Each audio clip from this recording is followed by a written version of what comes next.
On an overcast Cape Town morning, exactly 2 days away to it being 7 years to the day that Uyinene Mrwetyana was raped and murdered at a post office, her family, friends and civil society organizations walked in her honor.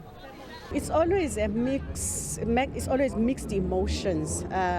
Somehow we're happy that we are carrying on with the legacy of Uyinene, but obviously it's also triggering, especially that we are starting at her res, where she spent her life for about 6 months. So I would say from my side it's mixed emotions, but I'm very happy that we are continuing with her legacy. We continue with these walks to raise awareness about gender-based violence and femicide.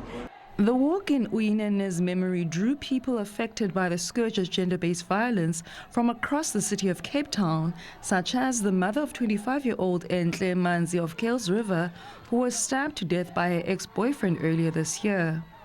From government, I'm not sure whether I must ask government or must ask God to, because this is keep on.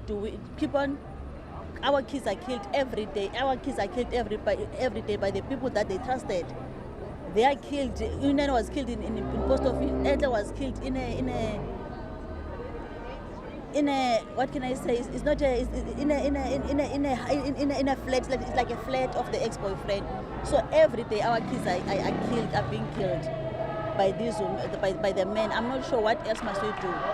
The foundation established in her memory seeks to also use dialogue and sports for creating solutions against gender-based violence, dialogue that also involves those who are often perpetrators themselves, men. We work with a lot of high schools. We have a football club, the Uyinene Mrwetyana Football Club, which is based at Claremont.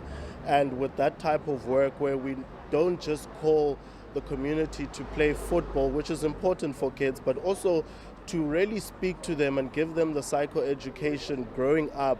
We have children from 9 years old up to 17-year-olds where we are able to then have these conversations.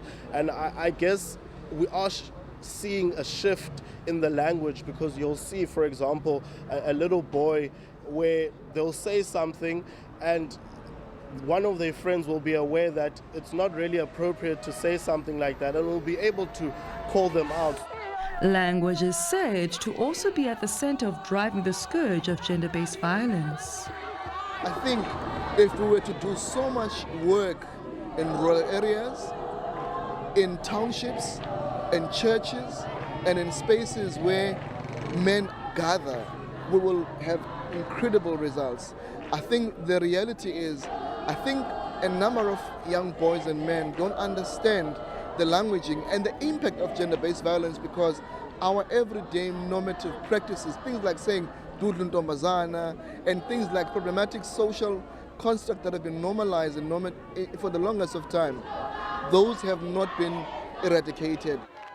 Learners and activists from Langa were also present, calling for everyone to be proactive in the state of disaster. So I want to say to our people out there that want to join, they don't know what to do, but you can take a stand, you can be GP awareness, share a post, share about something that is GP awareness, use our social media platforms because you don't want to face to face. And again, if you see something, call cops, don't get involved, because sometimes it can turn out badly. So rather call cops and share the message, because we want to have many people out there that are seeing one message, which is no to gender-based violence. That's why in order to do that, we need to have GBV ambassadors. That don't need to be appointed, but you can appoint yourself. Tando Ntunja, SABC News in Cape Town.